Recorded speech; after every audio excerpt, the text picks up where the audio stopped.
Every 11 seconds, there's a new ransomware attack. Oil pipelines, universities, corporations, all paying millions of dollars. Barracuda says, don't pay the ransom. Before a ransomware attack occurs, train your teams to recognize an attack and use anti-phishing technology. Protect your applications, and they can't get onto your network. Simple backup and restore solutions quickly recover your data without paying the ransom. Build your ransomware protection plan now by visiting securityweekly.com/Barracuda. That's securityweekly.com/Barracuda.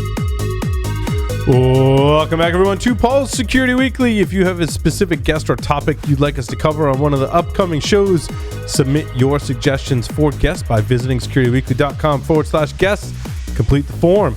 We review those on a regular basis and will reach out once reviewed. Don't forget to check out our library of on-demand webcasts and technical trainings at securityweekly.com/on-demand. Now on to the security news, where we're kind of late to the party talking about Log4j. Well, we may be late to the party. There's been a lot more news that's uninvolved that makes you still go, oh, God. Oh, God. I think that was like Log4j was released and we're like, oh, God. And then we dig into more like, oh, God. Oh, God. Oh, God. Oh. That's been kind of like the collective reaction, I think, from it. I mean, unless you're a pen tester, and then you're like, ooh. Yeah. Ooh. But then you have customers that are going, oh, God. Yep. Crap. Yeah. No, this for me, this is one of the ones that I see that, like, holy crap, this is going to take forever to clean up. And then I put on my pen tester's hat and I'm like, oh, holy crap, this is going to take a long time to clean up. Yeah. All right, game over. Speaking of long time to clean up, there was one that I just shared in our Slack channel. Was that about you showering? Nope. That was something different. That was just for you. No, it was a post from the Apache Foundation about, hey, did you know that the current Mars rover helicopter runs Log4j? What a bummer. We should probably show the relevant XKCD, where it's, the biggest projects in history of technology, and down at the bottom of the stack, there's one little piece of it that's supporting the entire stack, built by a guy in Nebraska since 2003 and totally unsung and not paid. I mean, what was it? Three people, I think it was, that build Log4j. Three volunteers. Three volunteers that do not get paid, that have that for a decade or two, nobody cares about who they were, but now all of a sudden it's their fault that our lives suck. Nope. So I get it, but how many people like how many programs use Log4j? There's also a meme about Log4j's in your toaster. No, it's not. Shit, I better check. Yep. I think for some of the folks that maybe just be tuning in and have been living under a rock, someone should probably explain what this whole Log4j thing is.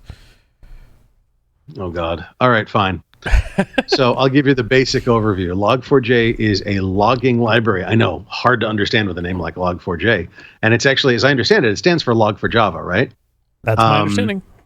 It's a Java logging program. So if you have a Java jar, a Java program, a Java application, something that uses Java, whatever, and there's a lot of those, let's be clear. And I will also note that in some of my research this week, there are extensions from other languages to be able to log to Log4j.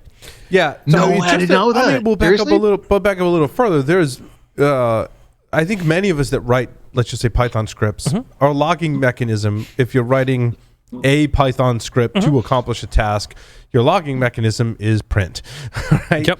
When you get into applications that are incorporating multiple scripts tied together, web applications and such, you need a logging component, logging library, a logging framework. I mean, you could term it in, so like in Python, a methodology. And in Python, you would import logger, and there's like a logging framework. So we use it in our application. There are Python libraries for logging Python to Log4j. To Log4j, right? So it's another logging framework. So like when I started looking at our own code, I was like, how come I don't see my print statements anywhere? Because I have to use this logging. I'm like, I got to read the docs on this. And so it allows you to have one central place, have different logging levels. Like there's a lot to the logging components in a lot of these frameworks, but it's also an awesome thing because across your entire application, you can utilize this logging framework, customize your logging messages. I think that's why a lot of people get excited about it, because now I can actually do logging across my application and have it be part of the app, essentially. So, Josh, why is this a problem? Well, because apparently somebody and this is remembering, in a Minecraft server realized that they could send a command and the Log4j would interpret that as code if they sent it in a user input field. So, but Josh, go back to SCOTUS example. In the game, it logs everything, so you can see what users are doing, so you can improve the gaming experience, so you can look at errors and things like so. Like everything is logged, including if I type a message in a chat. I bet you on Holiday Hack Challenge, that ends up in a log somewhere, and that Log4j engine interprets that log as not necessarily executable code, but a reference to where libraries can be loaded for external code. Correct. True.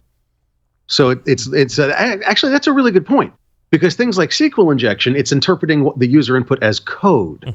All right. In this case, it's interpreting it as a pointer. A place to go. It sends a request to the URL that you put in the input that ends up in the logs, and then you can respond to that request with load this Java library. Yep. I mean, if you think about it, this is almost like a remote buffer overflow. No, remote code injection. Not a buffer overflow. Remote code injection. I mean, it is a remote code remote code injection, but it's a pointer to code that's outside the actual code base. Correct. Yes. Correct. And that's the fascinating piece. It's code that isn't even existent in the actual source code, in the code base you're working with. It's code you can set up your own code. Like, hey, go to this URL and run this code that I just wrote 5 minutes ago. It goes, okay. It's cross-site scripting, except different. Yep. Lee's got his hand up there. Yeah, Lee. Oh, I was just thinking. I was talking to somebody about Log4j, and he was looking at the upgrades to the newer versions and stuff, and he says, well, what if I'm only using Log4j for these things? What if I just took out all those methods that are being abused, so I only had the Log4j components I'm using? Which I thought was interesting, because a lot of the fixes have been disabling things by default on the latest patches. And I'm wondering, it's the old how much baggage comes with that free thing you loaded question. That's what I've been chewing on right now, is whether that makes any sense or not. And whether it's practical. It depends on what you want to do with the logging. Like Paul and Larry mentioned, if you're logging everything from every different possible source to every different possible logging destination, and you're processing the logs and doing all sorts of stuff with it, you may not be able to do that. You may not be able to disable if you're using a significant fraction of the capability, or you're using the specific capabilities that this thing Log4j needs. Log4Shell. That Log4Shell needs. You may not be able to disable the pieces because you're using them. But so it's really unpleasant, because as I understand it, the things that it uses, I can't think of the class that it uses, Log4Shell, is one that just about everybody uses. Does anybody remember the name of the class that it's using, or the name of the command that it's using to do this? It's the JMDI call to something. Yep. We call them little Jindy tables. Yeah. Sorry, we call him little Jindy Bobby Jindy. Yeah. But wait, Bobby Jindy was the governor of Louisiana. Hey, Bobby Jindal. Sorry, back when I was a cop down there. Yeah, so they're using JNDI to do a malicious LDAP request. And then retrieve that code you were talking about before. But this might be an exercise of futility to shut down that stuff you don't want working, unless you're really doing a very small subset, which you could be. Yeah, but there's people that are using this for look, they're using it for everything from small little projects on up to massive enterprise grade stuff. Oh, excuse me. Bless you. And I don't disagree with you in the slightest. I just was, like I said, I was just chewing on an idea, and some ideas don't scale.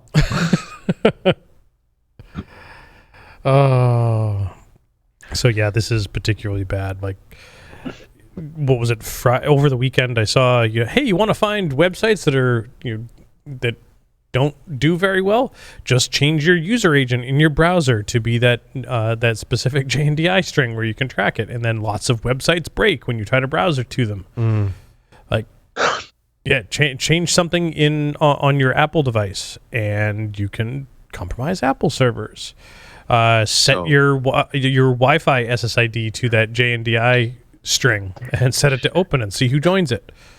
Oh shit! So that's bad. It's interesting. That's just bad. I mean, would this be mitigated if you had a diligent developer that was sanitizing input that got logged, or would you have to know? Yes. Like, Sure, it almost go ahead and sounds. sanitize every log input. I'd love to see you try.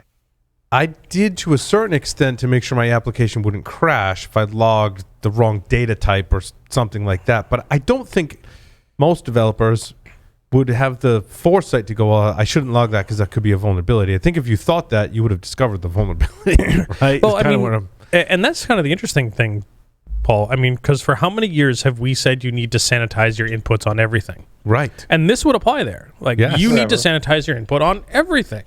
Including what you log. I mean, again, I did that to make sure my application wouldn't crash. If I logged, again, like the wrong data type, for example. No. Because logs are not inputs. To most developers, logs are something I Right. throw Is at a an logging output. server. Yes, you're right, Josh. It's an output. It's not an input. It's something I throw at a logging server and let it handle it. I don't have to deal with it once I throw it out there. But Except there's a pretty long history of But the logging server, it's an exploitation input. techniques that could be interpreted as code. Right, because most developers listen to exploitation techniques on their off hours. Yeah. I mean, because there have been vulnerabilities in certain applications or like in syslog where if you run certain commands on the logs or spit them out on the screen, they can actually like run commands. I meant to pull some examples of that, but I know over the course of the better part of 20 years, I've seen vulnerabilities that if you write this certain thing in the log and then an admin goes and views it either in the admin interface or on the command line, right? Or I think it was Sanan that was telling me that there was like firmware debugging. This was a good example because they did this on the, what's the NAS, Drobo, right? You run a command or even from a web interface that dumps all the debugging information to submit to the help desk. Well, if you had put like a certain log entry in there or somewhere, this process that was just a bash script would actually interpret some of those results as the command and execute the command. When they did the analysis on it, so you could actually own the help desk as an example, right? There's lots of different iterations of embedding certain basically code, not even shell code at this point, right? It's just code that gets interpreted from the logs. There's definitely a whole bunch of examples of that through history. Yep. But again, Josh, I like your point. When you're a developer, you think of logs as output, not input. Yep. And a good friend of mine, Arian Evans, taught me many years ago when we were both at White Hat. He's like, look, one of the biggest things you can do for security is not to forget that code and data should never intermingle. Mm-hmm. And this is effectively a way that code and data are intermingling. Yes. And that's 90% of the hacks out there are because of that kind of thing. Mm-hmm. This one just happens to be super bad. Super bad. Because it's used everywhere. I was like, when I first saw it, I'm like, oh, I don't run Java. Like, I'm good. Then I'm like, shit. Jenkins is written in Java. Logstash is written in Java. I'm like, oh, wait. I've got some of those things somewhere. Hold on. No. For all the crap that we bash Java, for all the times that we go, oh, Java is like, no, Java was supposed to be the savior of us all. It would run, what was it? Write once, run everywhere. Yep. Yeah. And it doesn't run for crap, blah, blah, blah, blah. Everything's in Java. Ubiquity. Yep. Update your ubiquity. I'm like, oh, crap, I got that too. Yep. So what do you, Josh, you know the 5-word IT horror story, right? Which is even more prescient nowadays. No, what's that? The 5-word IT horror story is 3 billion devices run Java. Sorry, that's awesome. Ruin a date in 2 words. The 5-word IT horror story. Yeah, 3 billion devices run Java. Oh, that's so funny, Larry. That's awesomely funny. Like that Log4j. What would what's the prequel? 3 billion devices run Java. Wait, hang on. In a world where 3 billion devices run Java, Log4Shell comes for you and your toaster.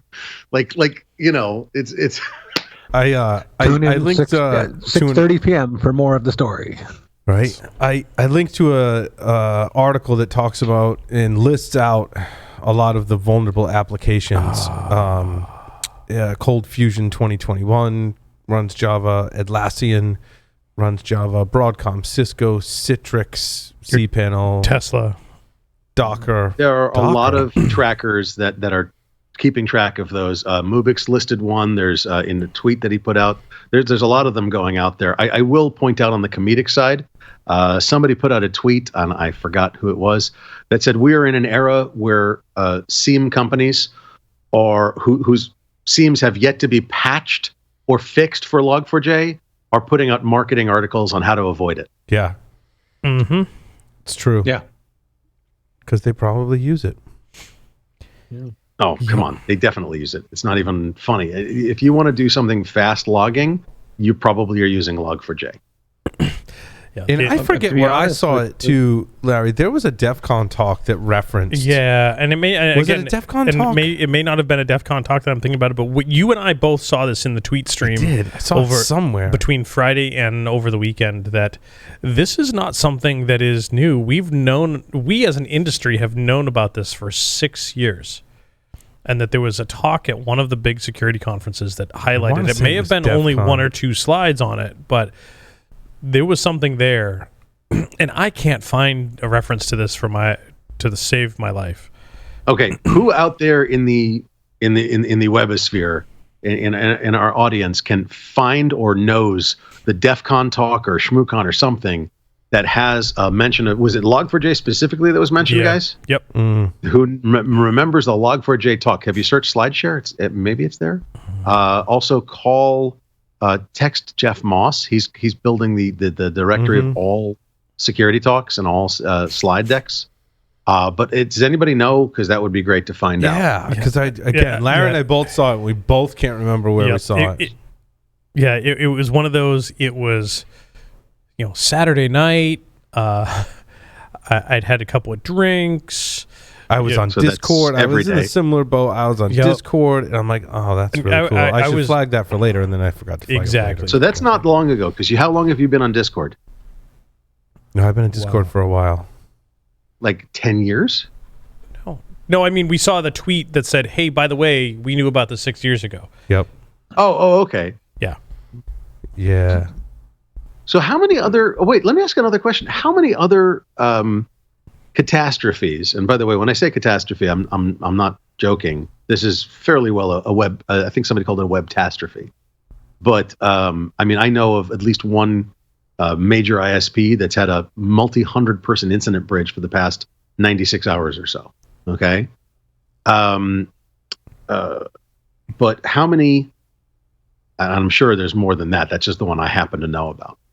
How many other web-tastrophes are buried in talks that were given in the last 3, 4, 5 years? There's quite a few examples of that, Josh, that I can't pretend to recall from memory. But I do believe that you're onto something there, that there's these big things that are referenced somewhere in a talk. And I want to say a lot of times the presenter's like pointing it out as like, hey, I was researching this thing, and like one aspect of this thing, like there could be something here, and like maybe small proof of concept, maybe not, maybe just like mention it and then kind of move on. And then that little thing that they mentioned becomes a big thing. Oh, I've talked to several friends. I mean, Mubix, for example, who's awesome dude, has a book that he keeps ideas in, and he just writes them down. And every once in a while, like he'll say something, and he'll be like, "Oh God, please don't do that." And it's like, because you'll do bad things. Virus. Oh my God, the twisted crap that his brain comes up with. The dude is frigging brilliant. Oh my gosh. It's that creativity of hackers in the way that we think. In props to Mubix, who I love as well, that keeps kind of a log of that, right? That creativity is just, I love it so much, right? The way we're able to think. Those two specifically think are on more corners than most people understand exist.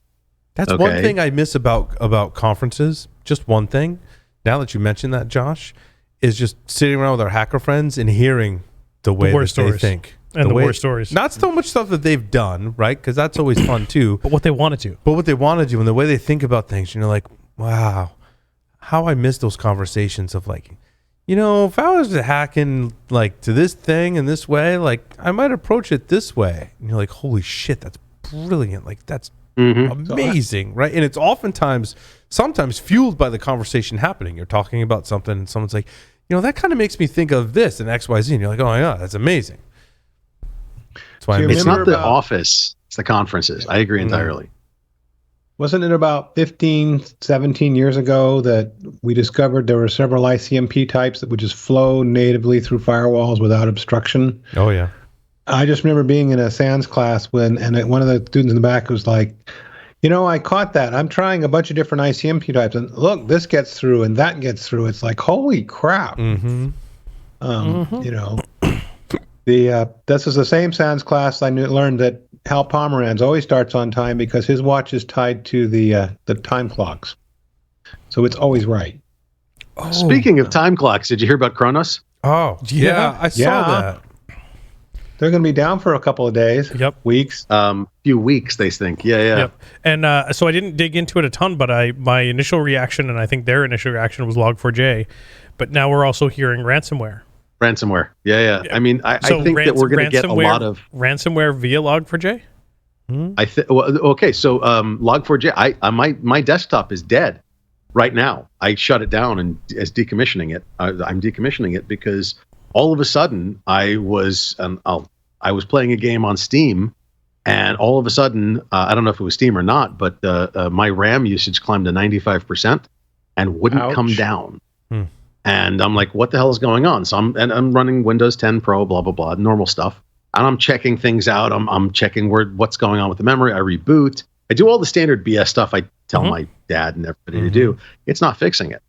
I finally figure out, I'm not 100% sure, but I think it's running a crypto miner. I think I got crypto jacked through. And by the way, Steam was listed as vulnerable to Log4j. It was listed. Steam is a steaming hot pile of vulnerable code and really crazy things that's why it's not installed on this laptop. Let's be clear. Yeah. And I'm really happy I got a new laptop. I got my framework laptop with 64 gigs of RAM. My kids run Steam on their PCs, and I look at like the network traffic and the ports that's opening. I'm like, what is going on? There's like a whole like local network stuff happening with Steam that's really scary. Yeah, I'm going to be building a gaming desktop and a streaming desktop, and they're going to be bloody well separate, let me tell you. What else was it? Oh, so it originated on Minecraft, which is kind of interesting. Again, going back to the gaming thing, right? Because in Minecraft, you want to log what everyone does. Yep. And that's where this, we believe it originated from. Right. Is that? Yeah. The sort of public discovery. Yeah, exactly. Yep. Yeah. Crazy. It's not just also insane. I'm sorry. Go ahead, Larry. And you talk about insane and Minecraft. I was looking at some stuff on YouTube today, and the YouTube logo changed into some Minecraft stuff because there have been 1 trillion views of Minecraft content on YouTube. Wow. What? Are you joking? Go to YouTube right now. And you will, while you're watching the video, it will pop up a little logo. 1 trillion views. So, yeah, right there. Yep. Oh wow. 1 trillion views of Minecraft. Oh my god. Just hover over the logo. Yep. Yeah. Oh yeah, I see it now. That's the irony crazy. and the timing. Wow. Do you remember when Gangnam Style broke YouTube? Yep. Because it was a 32-bit integer and the number of views exceeded that. That's crazy. This is 1 trillion views. 1 trillion views, which, to be clear, is still less than the amount of money that BlackRock is controlling. But anyway, I diverge. Wow. Hey, come on. You got to bring these things in somehow. You on naughty list. I'm Jewish. It's okay. So We're not. We aren't exclusionary. There was Santa's not cute enough to give me gifts. Anyway. Wow. There was a second Log4j vulnerability and a new patch released, but it wasn't anything. I don't think it was very severe. There was also some discussion back that so this is Log4j version 2. That Log4j version 1, which hasn't been updated, the most recent hasn't been updated since 2015, are also vulnerable. The ones that I was seeing, it does require that you need to have some tied with other exploit to be able to modify the configuration. So I keep seeing different news on that. It is vulnerable. It's not vulnerable. It is vulnerable. It's not vulnerable. Anybody who thinks it's vulnerable is an idiot. Anybody who thinks it's not vulnerable is an idiot. I'm like, I don't care. Let's get version 3 out there. Yep. And then you're going to get people to get to the latest version, which I don't know how. I mean, I guess it depends on your application, how easy and or difficult it is. It depends on what features. I would imagine, like, there's probably patches for your version, which are, in my assessment so far, and if you're a Java developer dealing with this directly, correct me if I'm wrong, but the patch for this is probably much safer to implement. Probably doesn't break a whole lot of logic, right, to mitigate and or just patch this vulnerability. Like, right? like how many people? But my understanding, this was one of those things that was put in as a, a logging for some logging. It was a feature. But how many people actually use the feature of running code from your logs to get it from a third location? That's a good question. How many people actually use something like that in a production environment, whether accidentally or not? So turning that functionality off, disabling that functionality, to me, it very seems like one of those, well, we think we got everything mitigated. Let's just turn it off and see what breaks. Right. I would imagine going from one version to the next might require some tuning of code if things have changed or features have been deprecated in versions. I know with the logging in Python anyway, I upgraded a lot and went from version 2 to version 3, and I didn't have to touch any of the logging stuff. It just kind of worked, which I don't know. That's a different language, of course, but somewhat hopeful in that. My hope is that fixing this is not a huge deal. But again, I'm not a Java developer, right? So I'm sure there's a lot of different use cases. I wish I could say the same. That's been my experience with Python this week.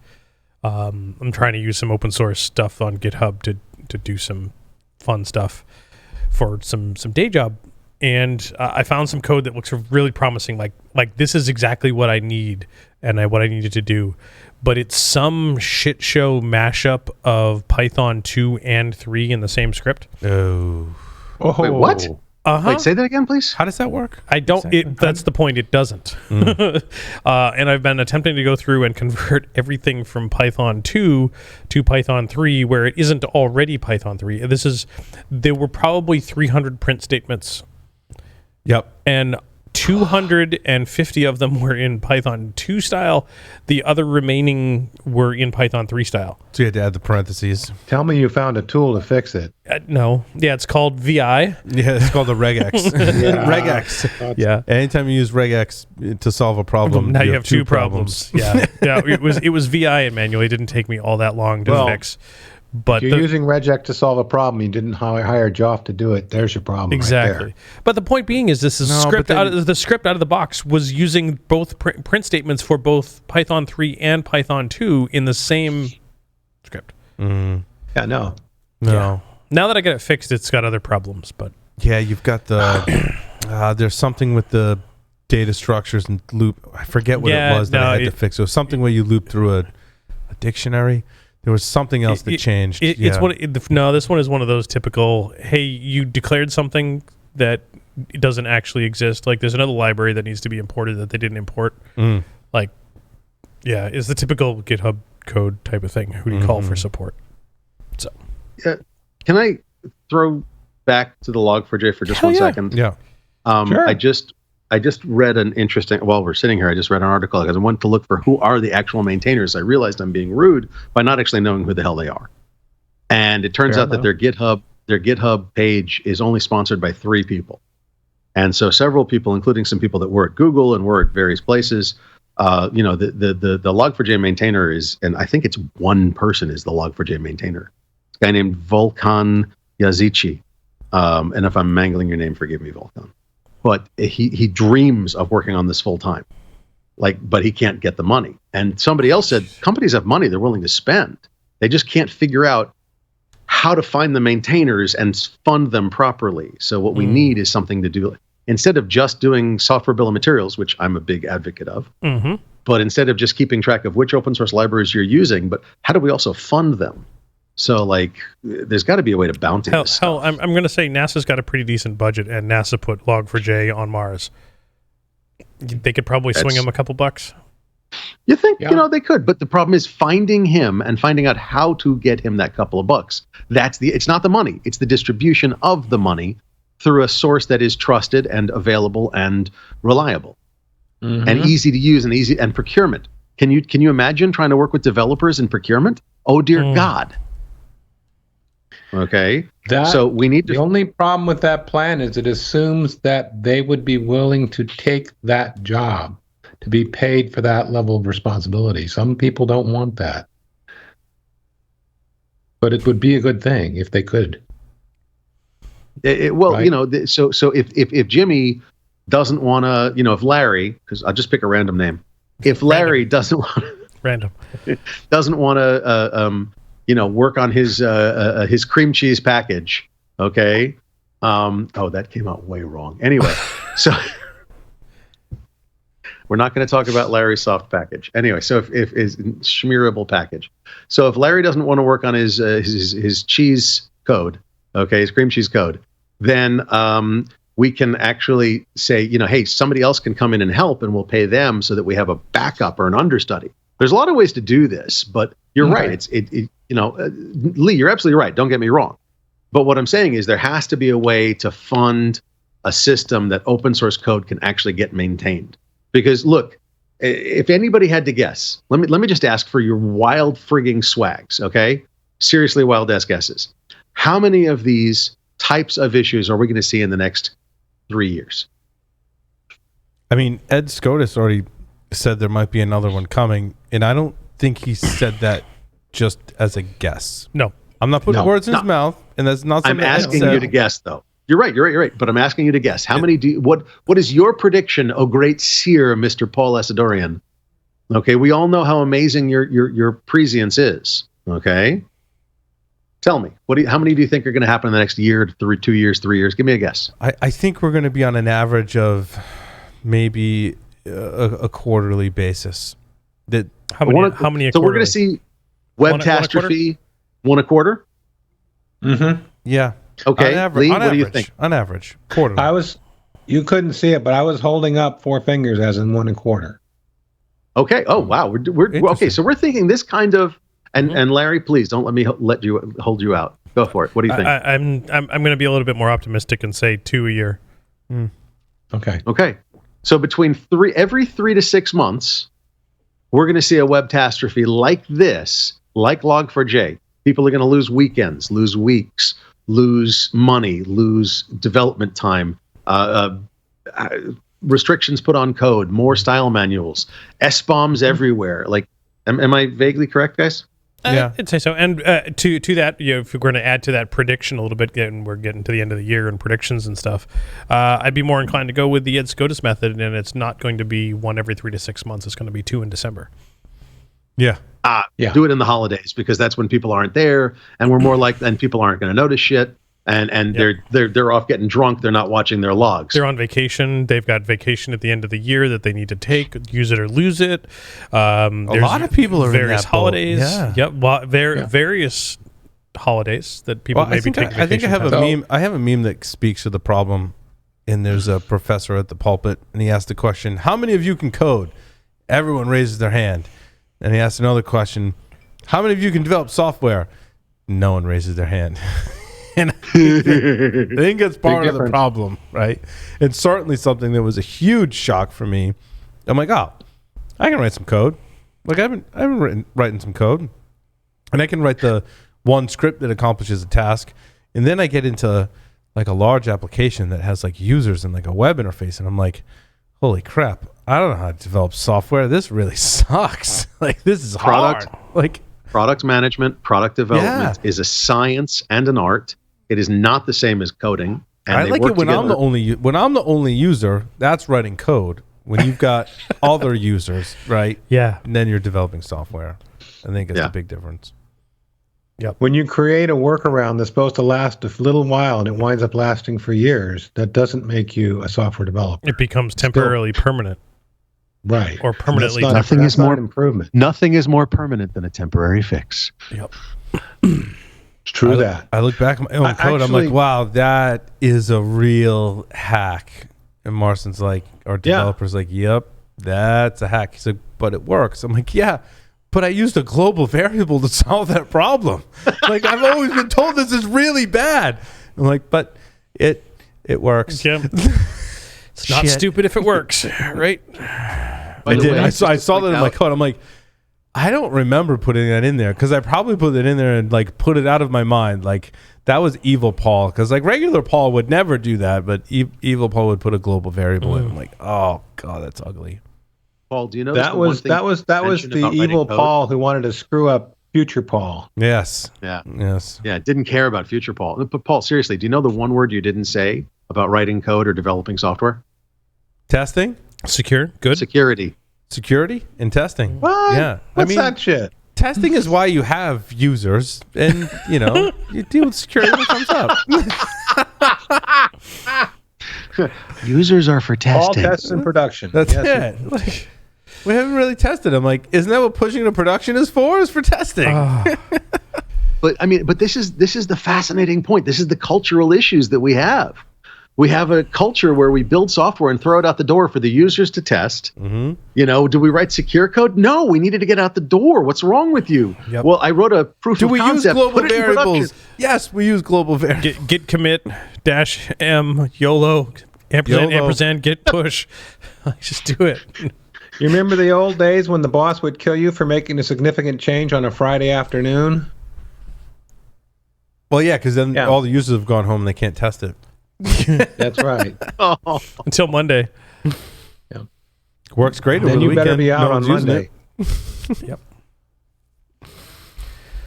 So do we have anything else on this Log4j thing aside from that it's a huge shit show? Can we talk about something else? Before we get too far, I do have the squirrel story of the week in here. Oh, good. I'm glad you got that one. Dude, I didn't. I did have other stories in here, though. The squirrel story of the week, I almost laughed my ass off. I literally almost peed my pants. When did I read you? Let's see. Oh, I am still digesting the technical details on this one, and I still have questions. However, I did want to cover it because I thought it was really interesting, right? So you've got WordPress and you've got WooCommerce, as if all that being written in PHP and being one of the most popular CMSs on the internet isn't bad enough. You got to worry about vulnerabilities in PHP, in WordPress, in the WooCommerce plugin itself, well, also other plugins. And it seemed to me that this credit card stealer that Sakuri is the company that disclosed it based on an investigation that they did. So the they say the malware didn't precisely run as a script on the infected page. Instead, the malware ran in the back end. And when they looked at the logs, they noticed the malware mainly exploited a WordPress plugin running on the website.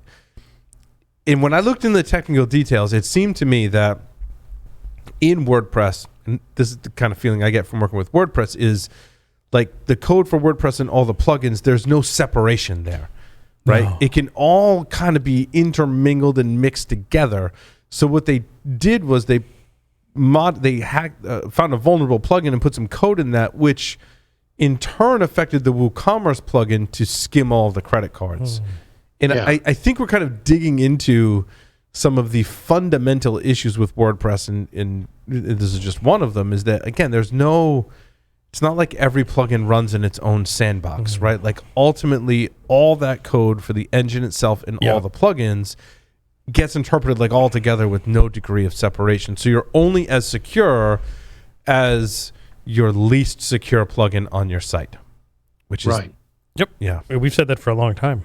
Yeah. Now, WooCommerce, is that where Wu-Tang has their like gift shop? No, Okay. Wu-Tang is for the children. Got it. .com is where. Okay. Yes. Got it. I should have worn my. Next week I'll wear my Wu-Tang Christmas hoodie. Yeah.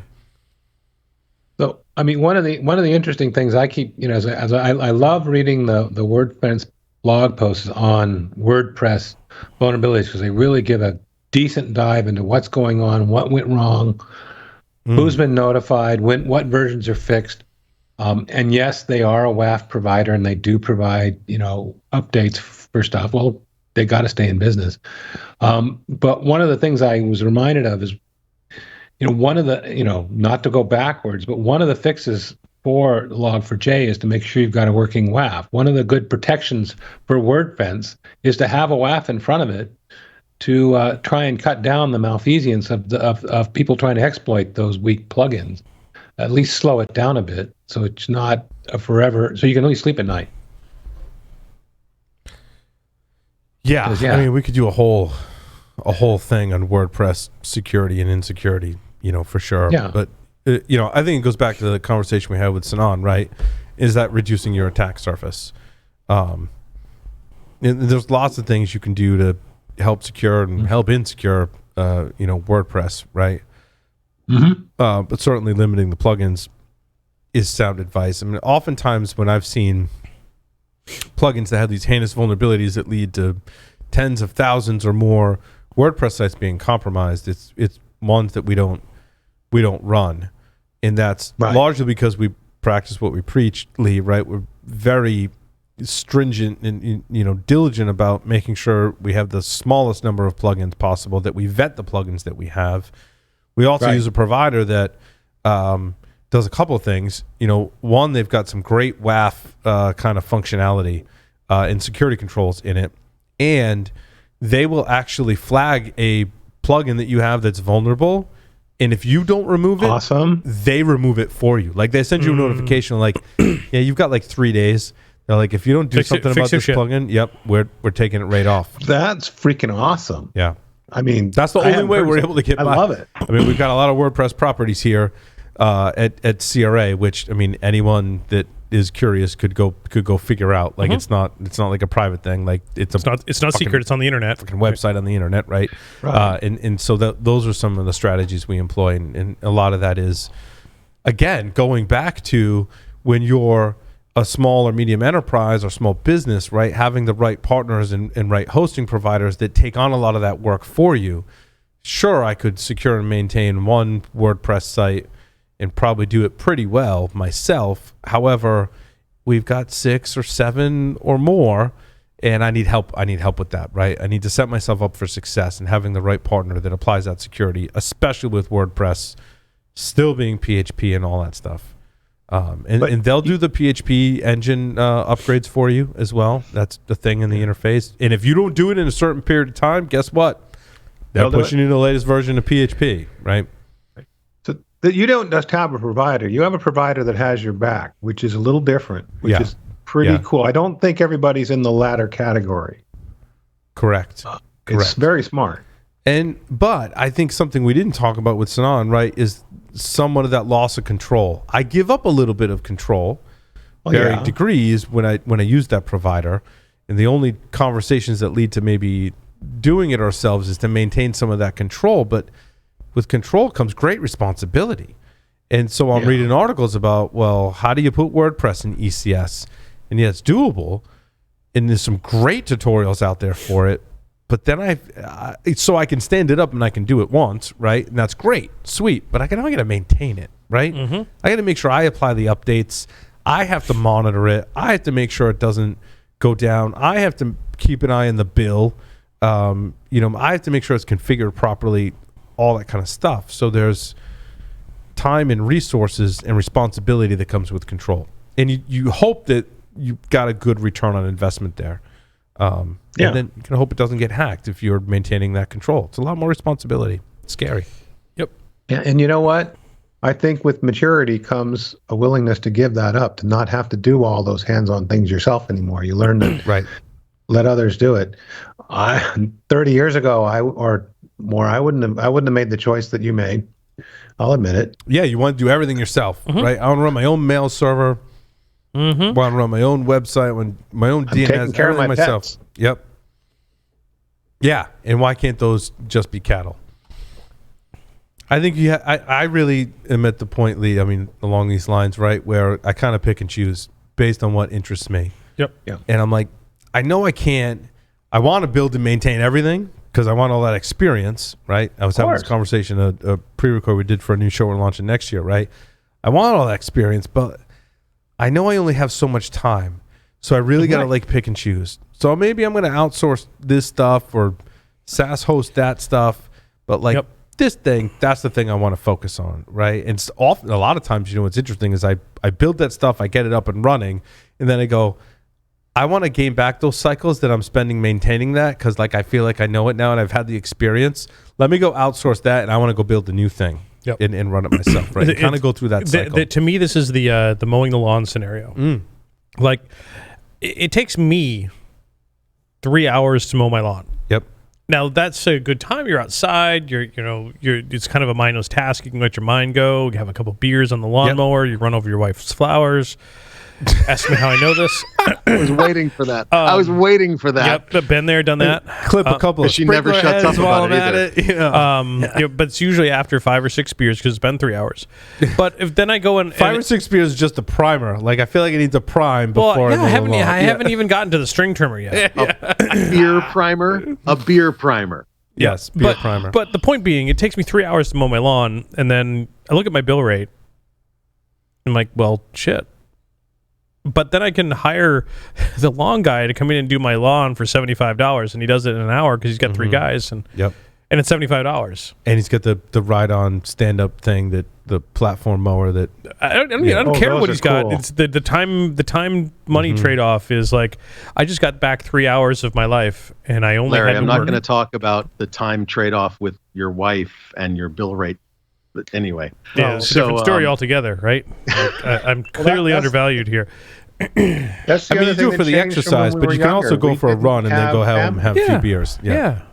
Right. What was that, Lee? We didn't have families when we were vying for our time that we actually wanted to spend time with when we were younger. We were, I'm just saying that whole balance changed, and that also is a factor here. Yep. Yeah. And also cool as well, can I point out that it's also a factor of the breadth of knowledge that is needed. When when we were younger, I could easily understand and run a mail server and an FTP server or effectively whatever I needed to run a small business, I could run myself and keep all the knowledge I needed in my head or in an easily referenceable set of books on a shelf somewhere. Okay. Nowadays to do that, it is absolutely damn near impossible for one person to have all of that in their head. Okay. Besides making money as well, unless that's what they're doing. Unless that's what you're doing to make, like running your own mail server is an endeavor, an endeavor today. It used to be a 3-hour learning process and then an hour once a month or two. You know what I mean? Like not a big deal. Now, I ran mail servers for years, and yes, the first time you do it, you feel like an idiot. By the third time you do it, you're like, it's not that big a deal. And you set up a document management system and you do this and you do that and you do the other thing. But now there's so much to know, you just can't, no one person can do it all. So we're specializing. Same thing in InfoSec, same thing in system administration. Yep. How many pen testers knew every type of pen testing back 10 years ago? Well, I think, you could have I agree, Josh. Like you could have a lot more knowledge to be effective in many different areas of pen testing because there wasn't as much technology 20 years ago as there are now. And I agree. Now you got to kind of specialize for sure. Yeah. Larry, you've been doing pen testing full time for how long? Full time? That's all I've been doing. 12 years. Okay. In that time, have you seen your skills narrow? Not shallow. Hell yeah. Can I ask? Can I use you as a case study? Do you mind for a second? Go ahead. 12 years ago, what was your skill set, and now what is your skill set? Oof.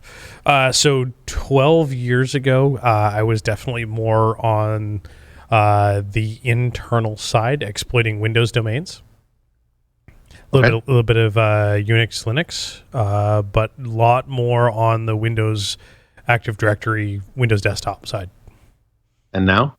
RF, wireless, and IoT. And that's still a pretty damn broad skill set these days. Back then, that was a spec. Yeah. No, admittedly, on the IoT side, it's 2 inches deep and half a mile wide. But there's still a lot that I don't know, and there's still a lot that I can be better at. The more you know, the more you realize you don't know.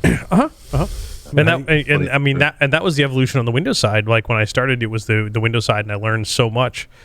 And I got to that, to the point where it was a mile deep and an inch wide, and I'm getting there on the IoT side. Because there's that mile wide of stuff that you need to know, and you're slowly focusing in that too. Yeah, I'm sorry. I know I'm freaking out about this, but like this is sort of something that I've been thinking about for over a decade now. It's how the industry is changing, and this is sort of like a thing that's been fascinating me for a long time. So I apologize. It's all good. It's all good. I did want to talk about really quick. Cybercriminals using Bitcoin's blockchain to make botnets stronger. Yeah. So the article goes through like the basics of a C2 channel. Does actually a fantastic job of going through all those things. And I was kind of skimming through that till like I got to the crux of what the title was referring to. And basically they said instead of hard coding web domains or using some other mechanism to cycle through web domains, they hard coded 3 Bitcoin wallet addresses into it. So when the main C2 channel goes down, it flips back to the wallets, and it uses a little known function called op return. It's a controversial feature in Bitcoin wallets that allows for entry of arbitrary text into transactions. Kind of sounded like a DNS text record. In Venmo, they have like a message feature, right? Is what they compared it to. So it functions. It's the memo field on your check if you're old. Yeah. And so the malware takes advantage by using it. So basically, it hit the Bitcoin wallet, read the message, and in that message, it'll have the new URL that it's supposed to report back to. They say super hard to track these down. Yep, because that's the same function that the eulogy for Len Sassaman is in the Bitcoin blockchain. That's how they did that. That's the same function that the picture of Ben Bernanke is in there. I think Travis Goodspeed did that. And that's the same function that there's child porn in the Bitcoin blockchain. They put the JPEG. Hence how they claimed it as a controversial feature, Josh. Yeah. So it's did we cover the update on the case? The update on the case for Satoshi? I saw something about it, but that case was settled, and they basically proved that Craig was the originator. Now, he hasn't done the transaction in the blockchain to prove it, but he says that he will. But the court case basically was settled with running under the assumption, without lack of final proof, that Craig was. I did read that. Really? Yeah, I did read that. Really? Because I know over the network I saw a bunch of Satoshi stuff happen, and I didn't follow up on any of those, but that's interesting. There's actually a picture of Craig that he showed up to the court case. Wow. Googling if he moves that money, it's going to be fascinating to see the ripples. That's several $1 billion in Bitcoin that he mined. 8 days ago, Miami jury rules in favor of Craig Wright, claimed Bitcoin inventor. Can you post that somewhere? Prevails in a Miami court case. Interesting. Oh, so he actually won the case. I read this a little while ago. A couple weeks ago, because we weren't broadcasting last week. Nope. But I know like Security News and a bunch of others happened. So, yeah. Yeah, his business partner who passed away, David Kleiman, right? There was that whole court case we talked about. Yep. That was the court case that they needed some info because they only had half of what they needed, and So at stake was the 1.1 million Bitcoin worth around 54 billion. In terms of Satoshi's fortune, now mind you, if he sells If he tries to convert that to fiat, that's going to be a clusterfuck and a half. So Wright was ordered to pay $100 million in compensatory damages over a breach of intellectual property. Well, unless he's got a really big pocket, he's going to have to sell some of that Bitcoin to make that up. Right. And so that's the gig. Is he going to transfer, do all that? And let's be honest, will that be the thing that crashes the Bitcoin network? Right. Is moving 100 million in Bitcoin enough to affect? Oh yeah. Yeah. Oh God, Okay. yes. Oh, it's not only enough to crash Bitcoin to a certain extent, it's enough to potentially shake loose the entire Tether Bitcoin weirdness that's going on. Yep, for sure. Craziness. So, and anybody who doesn't know about that, there's some fascinating blog articles about Tether and Bitcoin and how tied at the hip they are. Yeah. Now, arguably, I don't think that if Craig is Satoshi, would need to move 100 million out of Satoshi's wallet to meet those demands. Because if you think for a minute that he stopped mining after the Satoshi thing, yeah, he's got other wallets that aren't tied to him. He's got other wallets that are tied to him, but not to Satoshi. I agree. Just based on what I can imagine and envision, and from folks that I've talked to, he's probably got. But again, more than enough. It's a little bit more evidence that Craig was at least one of the people. Yep.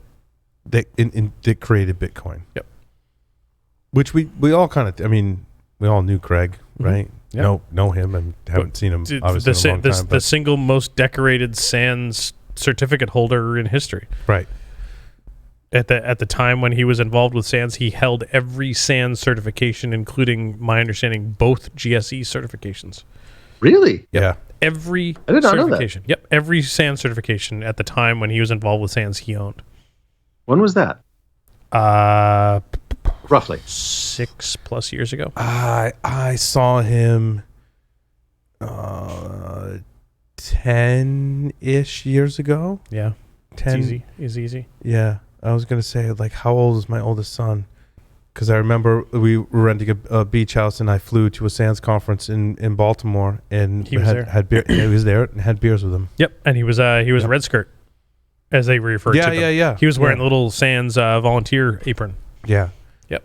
that skirt. But ridiculously smart. I mean, you could just tell talking with Craig, and he was a very sociable person too. Yep. Well respected. I mean, he was freaking smart. Remind me when we end the show offline to tell you a story. Yeah, absolutely. So interesting. We'll see what happens there. Larry, you had a squirrel story. Of the week. So I'm assuming we're getting close to wrapping up here, but I had that squirrel story that.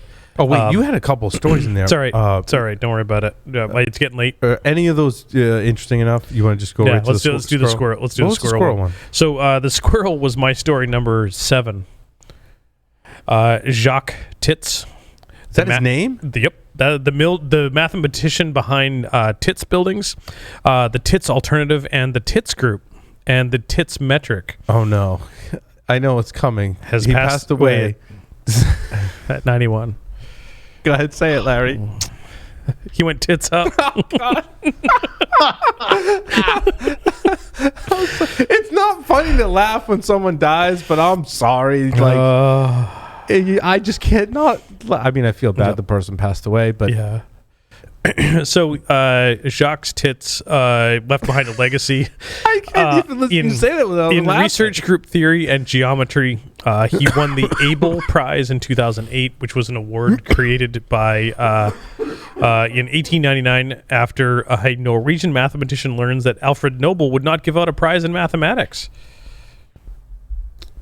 So, yep. Yeah, enthusiasts of group theory or incidence structures may enjoy reading about Tits' work, such as Tits Buildings, Tits Alternative, the Tits Group, and Tits Metric. Okay, yeah. All right, I need to drink more. Are you drinking from the bottle, Josh? What is going on? It's the tits. I mean, I'm sorry. He is now. Is that Skinny Girl Margarita? What is that? No, pomegranate vodka. Pomegranate vodka from the bottle.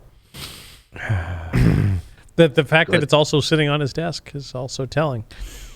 My desk is actually like behind my desk is the main liquor storage for the house. So it's not a far reach. No, it's really not. I'm looking at a bottle actually that Paul gave me, 1792. Wow. And there's another bottle. Yeah. Anyway. Wait, you still have that? Oh yeah. You need to drink more. I drank mine and probably 6 more on top of that. I don't drink huge amounts except on this show. You know what? Good man. Good man. I'm trying to lose weight. Those are carbs. Yes. Gin has no carbs. Just saying. Well, fantastic. Thank you, everyone, for listening and watching this edition of Paul's Security Weekly. Larry, take us out. Over and tits up.